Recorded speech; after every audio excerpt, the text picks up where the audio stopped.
विधानसभा चुनाव 2025 की तारीख धीरे धीरे करके बहुत करीब आती जा रही है और अगर बात नए विकल्प या फिर तीसरे विकल्प की जाए मतलब एनडीए गठबंधन और इंडिया ब्लॉक को छोड़ के कोई अगर तीसरा विकल्प देखा जाए तो एक विकल्प सामने आता है और वो है प्रशांत किशोर का।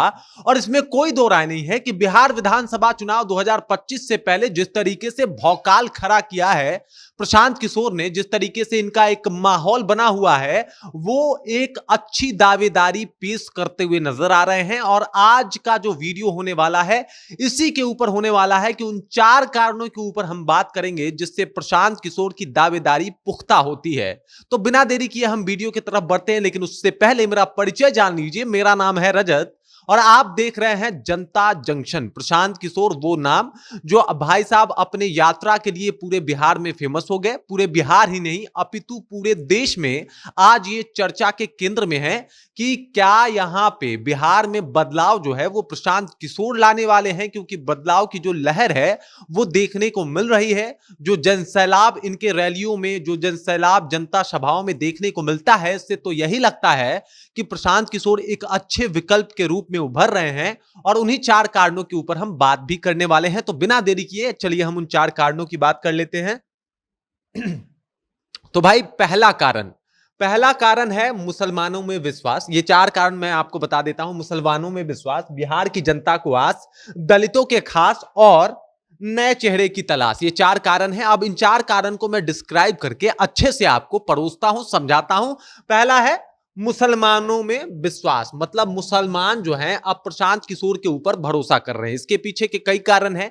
पहला कारण है कि आरजेडी से उनकी नाराजगी जो है किसी ना किसी पार्टी के तरफ तो जाएगी ही, और यही है कि आरजेडी से वो नाराज हुए, उन्होंने विकल्प तलाशा तो देखा कि एक ही विकल्प उनके लिए दिखाई दे रहा है और वो है प्रशांत किशोर। क्योंकि प्रशांत किशोर मुसलमानों की बात करते हैं, वो कहते हैं कि तेजस्वी यादव ने मुसलमानों को ठगा है, लालू यादव ने मुसलमानों को ठगा है, उनका वोट लिया है लेकिन उनके लिए कोई काम नहीं किया है, जबकि हम आएंगे तो 40 से 70 सीटें जो है वो मुसलमानों के लिए देंगे और इस विधानसभा में 40 से 70 सीटों पे मुसलमान जो है वो चुनाव लड़ेंगे। और अगर जितनी जिसकी हिस्सेदारी है उसकी उतनी भागीदारी दिखानी है तो वो मेरी पार्टी दिखाएगी।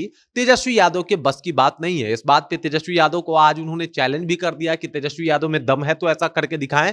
तो मतलब मुसलमानों का भरोसा जीतने की पूरी कोशिश कर रहे हैं और बहुत हद तक कामयाब भी होते हुए नजर आ रहे हैं प्रशांत किशोर। और वैसे भी मुसलमानों की अगर बात की जाए तो 18% आबादी तो मुसलमानों की अकेले है, और अगर अकेले 18% मुसलमानों की आबादी प्रशांत किशोर की तरफ जो है वो आकृष्ट हो रही है, उनके तरफ जाने की सोच रही है, तो ये बहुत बड़ी बात है और ये बहुत बड़ा गेम चेंज हो सकता है। और ये बहुत बड़ा कारण है कि ये अपनी दावेदारी को पुख्ता कर रहे हैं बिहार में, कि इस बिहार विधानसभा चुनाव में वाकई ये शानदार करने वाले हैं और कमाल करने वाले हैं। क्योंकि मुसलमानों को साधने में अभी तक तो सफल और सक्षम दिखाई देते हैं और धीरे धीरे जिस तरीके से इनका एक तरीके से वो बढ़ रहा है, अपने ये पीक पे पहुंच रहे हैं, अगर वो और भी बेहतर तरीके से पहुंच पाए और भी अच्छे तरीके से मुसलमानों तक ये डिलीवर हो पाए, मतलब जा पाए, तो इसमें कोई शक नहीं है कि मुसलमान इनको अपना नेता मानेगा। क्योंकि बाकी नेताओं को, जो मुस्लिम के नेता हैं, अगर उनको ये नेता बना रहे हैं, स्टेबल करने की कोशिश कर रहे हैं, तो बिल्कुल मुसलमान इनके साथ आएंगे। अब दूसरे कारण के ऊपर आ जाते हैं। दूसरा कारण है बिहार की जनता को आस। बिहार की जनता को आस इसलिए है क्योंकि जिस मुद्दों को लेकर प्रशांत किशोर बिहार की जनता के पास पहुंच रहे हैं, वैसा विजन आज तक अभी बिहार में किसी नेता को के पास देखने को नहीं मिला। प्रशांत किशोर जिस तरीके का काम कर रहे हैं, जो जो विजन लेके आ रहे हैं, आप शर्तीय तौर पे देख लीजिए किस नेता ने इस तरीके की बात की थी, किस नेता ने अपने बिहार को आगे बढ़ाने की बात की थी जाति पाति से ऊपर उठ के। और इस वजह से बिहार के सभी अच्छे लोग जो है वो प्रशांत किशोर से अच्छे तरीके से कनेक्ट हो पा रहे हैं। मतलब ये कि प्रशांत किशोर जिस विजन के साथ आ रहे हैं बिहार में, अपने जनता को, अपने जन सैलाब को संबोधित कर रहे हैं, वो काबिले तारीफ है। आपने कई बार इनके वीडियोस भी देखे होंगे जिसमें ये कहते हुए नजर आते हैं कि आपने लालू यादव को सपोर्ट किया, लालू यादव मुख्यमंत्री बन गए, आपने मोदी जी को सपोर्ट किया, चाय वाला प्रधानमंत्री बन गया। इस बार आपको न लालू यादव को सपोर्ट करना है, न प्रधानमंत्री को सपोर्ट करना है, न किसी जाति को सपोर्ट करना है, न किसी धर्म को सपोर्ट करना है। इस बार आपको अपने बेटे के बारे में सोच के वोट करना है। और ये देखिएगा, अगर आप अपने बेटे को सोच के वोट कीजिएगा तो आपका बेटा भी वही ऊंचाई छुएगा। और ये जब बात बताते हैं तो वाकई ये बात है कि ये अलग विजन के साथ जो है वो चुनाव लड़ने आए हैं। इन्होंने ये नहीं कहा कि हम कुछ ऐसा कर देंगे जो पॉसिबल ही ना हो। इन्होंने सब वो काम गिनवाए कि मैं आसानी से इस काम को करूंगा और बहुत ही शानदार तरीके से करूंगा। एक बार आप जन स्वराज के ऊपर भरोसा जता के दिखाइए। और ये बात ये एक्सेप्ट भी कर रहे हैं कि भाई अगर जन स्वराज के ऊपर आप भरोसा जताते हैं तो इसमें कोई शक नहीं है कि बिहार में इंडस्ट्री लगेगी, इसमें कोई शक नहीं है कि आपके बच्चों को पलायन नहीं करना पड़ेगा, इसमें कोई शक नहीं है कि आपकी जो जिस तरीके से आपकी अनदेखी होती है वो अनदेखी नहीं होगी। और इसमें कोई शक नहीं है कि आप किसी भी जात से आ रहे हैं, अगर आपको जरूरत है तो आपका काम होगा। और ये विजन सिर्फ प्रशांत किशोर के पास ही है और इस विजन पे लोगों को भरोसा भी है। भले ही मोदी जी यह बात आके कह दे कि भाई हम तो मुसलमानों का हमेशा भला चाहते हैं, मुस्लिम ये नहीं मानेगा। अगर तेजस्वी यादव कह दे कि हम यादव के साथ ही सिर्फ नहीं बाकी जातियों के साथ भी है, तो बाकी लोग ये बात नहीं मानेंगे। लेकिन प्रशांत किशोर जिस तरीके से आके अपनी बातों को रख रहे हैं, लोगों को इनके ऊपर भरोसा हो रहा है और इसी वजह से बिहार की आस बने हुए हैं। और यही बात इनमें सबसे खास भी है। अब चलिए तीसरे पॉइंट के ऊपर आ जाते हैं। तीसरा पॉइंट है दलितों के खास। इन्होंने बोला कि जैसे ही मेरी पार्टी बनेगी, पहला जो मैं अपने पार्टी का अध्यक्ष बनाऊंगा वो कोई दलित होगा। कितनी बड़ी बात कही कि भाई ऐसा नहीं है कि पार्टी सिर्फ मेरे पास रहेगी, मैं मेरे पार्टी को लीड करूंगा। आप देख लीजिए जितने भी पार्टियां आज तक हुई उसके पार्टी के लीडर जो हैं वो एक खास परिवार से हुए। कांग्रेस का देख लीजिए, कांग्रेस में शुरू से ही कांग्रेस वाला ही जो है वो अध्यक्ष रहा। अभी खड़गे जी को बना दिया गया है और लोग कह रहे हैं कि वो रिमोट के अध्यक्ष हैं। अभी आप आरजेडी में देख लीजिए, आरजेडी में भी वही माहौल है। आरजेडी के में जब भी कोई अध्यक्ष बनेगा तो लालू परिवार से ही होगा। लेकिन इनका ऐसा विजन नहीं है। इन्होंने बोला कि हर जाति के लोगों को हम बनाएंगे अध्यक्ष और सबसे शुरुआत जो है वो दलित से करेंगे, क्योंकि दलित जो है वो बहुत पीछे है और उनको पहले मौका मिलना चाहिए। उसके बाद बोल रहे हैं कि उसके बाद हम ओबीसी तक आएंगे, फिर हम अल्पसंख्यक यानी मुसलमानों को अध्यक्षता देंगे। तो ये एक इनका विजन है और इसी वजह से दलितों को ये बहुत भा रहे हैं, क्योंकि दलितों की बात कर रहे हैं। ये बात कर रहे हैं कि आपका बेटा गरीब है और इसमें कोई शक नहीं है कि दलित महादलित जिस लड़ाई को लड़ रहे हैं वो सबसे बड़ी लड़ाई उनकी गरीबी है। और ये बात कह रहे हैं कि हम गरीबी जो है वो मिटा देंगे, हम आपके बेटे को दूर नहीं जाने देंगे, वो यहीं बैठ के इतना कुछ कर लेगा कि अपना काम उसका चल जाए।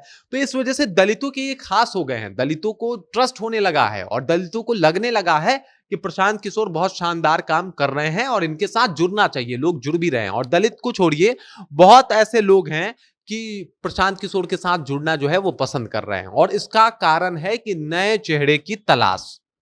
ये चौथा रीजन है। मतलब इन बिहार की जनता ऊब चुकी है भाई इस शासन से, इस सत्ता से। नीतीश कुमार कभी पलटी मार के इधर चले गए तो आरजेडी के साथ आके सरकार बना ली, फिर पलटी मार के उधर चले गए तो बीजेपी के साथ सरकार बना ली। लेकिन इसमें होता क्या है, वही नीतीश कुमार मुख्यमंत्री रहते हैं, वही उनके पुराने धुन अपने धुन पे काम करते हैं। ऐसा नहीं है कि नीतीश कुमार ने बिहार में काम नहीं किया, बिल्कुल किया, लेकिन बदलाव की तो जरूरत है। या तो नीतीश कुमार अपनी सोच बदल लें या फिर नीतीश कुमार की कुर्सी बदल दी जाए। और इसी वजह से नए चेहरे की तलाश है। ऊब चुकी है जनता। कब तक भाई लालू यादव का शासनकाल देख लिया, नीतीश कुमार का शासनकाल देख लिया, बिहार को ज्यादा फायदा दिखा नहीं, तो अब नए चेहरे के ऊपर भरोसा करना मजबूरी है बिहार वासियों की। और इसी वजह से नए चेहरे की तलाश थी और उतना मजबूत कोई नया चेहरा जो है वो दिखाई नहीं दे रहा था। कब तक? जब तक ये चेहरा सामने नहीं आया था, मतलब जब तक प्रशांत किशोर नहीं आए थे। जैसे ही प्रशांत किशोर की एंट्री होती है और उसके बाद बिहार वासियों को लगता है कि उनका एक जो ऑप्शन है वो मिल गया। प्रशांत किशोर इस बात का दावा भी करते हैं कि जो भी पढ़े लिखे लोग हैं, आप हर जिले में जाइए और जो भी अच्छे डॉक्टर हैं, अच्छे वकील हैं, उनसे जाके पूछिएगा, वो हमारे पार्टी के साथ डायरेक्ट तौर पे जुड़े हुए हैं। आप जाके देखिए, बॉलीवुड के कई सुपरस्टार जो कि बिहार से ताल्लुक रखते हैं वो भी कह रहे हैं कि अगर बिहार का विकास होगा तो वो प्रशांत किशोर कर सकते हैं। तो प्रशांत किशोर के ऊपर इतना ट्रस्ट इसीलिए आया क्योंकि दो पार्टियों से लोग ऊब चुके थे, मतलब कभी पलटी मार के इधर, कभी पलटी मार के उधर, बिहार को कुछ मिल नहीं रहा भाई। तो लोग परेशान हो गए थे भाई, ये तीसरा नया कोई चेहरा लाओ लाओ लाओ, और वो चेहरा आया प्रशांत किशोर के रूप में, जो काफी मजबूती से अपने आप को स्टेबल कर रहे हैं, बिहार में खुद को साबित कर रहे हैं। पहले पद यात्रा करते हैं, लोगों तक अपना विजन पहुंचाते हैं, लोगों को बताते हैं कि ये कैसा बिहार चाहते हैं, लोगों से जाके कहते हैं कि भाई आपकी जिंदगी कैसी होनी चाहिए, आपको तो मतलब 400 रुपए में बांट दिया गया है, आपका वास्तविक जीवन क्या होना चाहिए, ये बहुत इंपॉर्टेंट है। एक बड़े अच्छे दार्शनिक हुए और उनका कहना था कि इंसान को इतना ज्यादा वो कर लो, मतलब अपने कंट्रोल में कर लो कि वो जिंदा रहने को ही आजादी समझने लगे। और इस एक जंजीर को तोड़ने का जो काम किया है वो प्रशांत किशोर ने किया है, लोगों के पास जाके कि नहीं भाई, जिंदगी सिर्फ ये नहीं है कि 400 रुपया मिल गया, 2 किलो अनाज मिल गया तो आपकी लाइफ कट जाएगी। आपको चाहिए इज्जत, आपको चाहिए प्रतिष्ठा, आपको चाहिए बिहार में जॉब, आपको चाहिए बिहार में नौकरी। अगर आपका लड़का उतना सक्षम हो जाता है तो आपको 4 किलो राशन पे निर्भर होने की आवश्यकता नहीं है। और ये नई नई बातें जो है वो नए चेहरे को जन्म देती है, और उसका नाम है प्रशांत किशोर। और इसी वजह से आज प्रशांत किशोर पे सब लोग ट्रस्ट करने को मजबूर हैं, और यही वो 4 कारण हैं जिससे इनकी भागीदारी जो है बिहार विधानसभा चुनाव में पुख्ता होती है। देखिए क्या होगा क्या नहीं होगा ये तो मैं नहीं बता सकता, लेकिन चुनाव में एक पक्ष होगा प्रशांत किशोर का जो काफी उम्दा होगा, और इसमें कोई शक नहीं है कि प्रशांत किशोर आने वाले विधानसभा चुनाव में गेम चेंजर की भूमिका में आपको दिखाई देंगे। मतलब ये पूरा का पूरा खेल बदल देंगे बिहार का, इसमें कोई शक नहीं। बाकी प्रशांत किशोर के विजन के बारे में, प्रशांत किशोर के बारे में, और जिस तरीके से वो काम को कर रहे हैं उस बारे में आप क्या सोचते हैं, कृपया कमेंट करके बता दीजिए, अपना विचार हम तक पहुंचा दीजिए।